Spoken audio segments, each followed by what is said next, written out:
नमस्कार मिर्ची, आप देख रहे हैं जनसंदेश टाइम्स। संसद का विशेष सत्र बुलाए जाने के बाद कई तरह के कयास लगने लगे हैं। यूनिफॉर्म सिविल कोड का बिल लाने या फिर एक साथ लोकसभा और विधानसभा चुनाव कराने का प्रस्ताव लाए जाने की चर्चाएं सबसे ज्यादा चर्चा में है।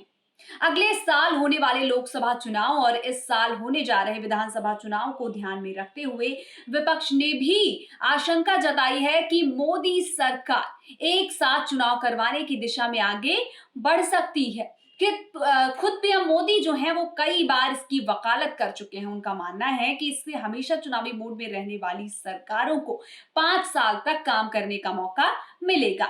अब कई तरह के सवाल भी उठ रहे हैं कि क्या एक साथ चुनाव संभव है, इससे क्या फर्क पड़ेगा, क्या कानून इसकी इजाजत देगा। भारत में राज्यों और केंद्र में लोकतांत्रिक व्यवस्था है, यानी दोनों ही सरकारें प्रत्यक्ष चुनाव से चुनकर आती हैं। राज्यों और केंद्र का मिलकर देखें तो हर साल कहीं ना कहीं चुनाव होते ही रहते हैं। उदाहरण के लिए इस साल मध्य प्रदेश, छत्तीसगढ़, तेलंगाना, मिजोरम और राजस्थान में विधानसभा चुनाव होने हैं। फिर अगले साल लोकसभा चुनाव हरियाणा, महाराष्ट्र और अरुणाचल प्रदेश जैसे राज्यों में चुनाव होने हैं। ऐसे में लंबे समय से इस पर चर्चा हो रही है कि क्या ये सारे चुनाव एक साथ करवाए जा सकते हैं। आइए इसको विस्तार से समझते हैं।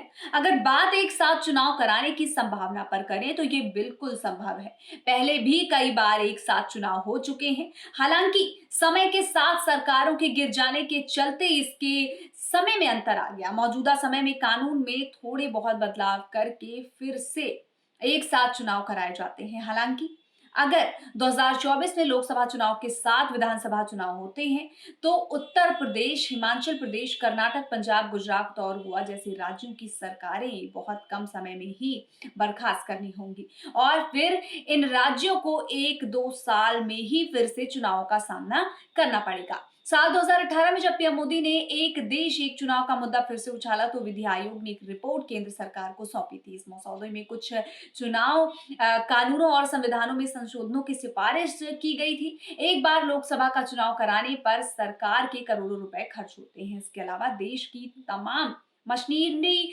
2-3 महीनों तक सिर्फ इसी काम में व्यस्त रह जाती है। एक रिपोर्ट के मुताबिक 2019 के लोकसभा चुनाव में 60,000 करोड़ रुपए खर्च हुए थे।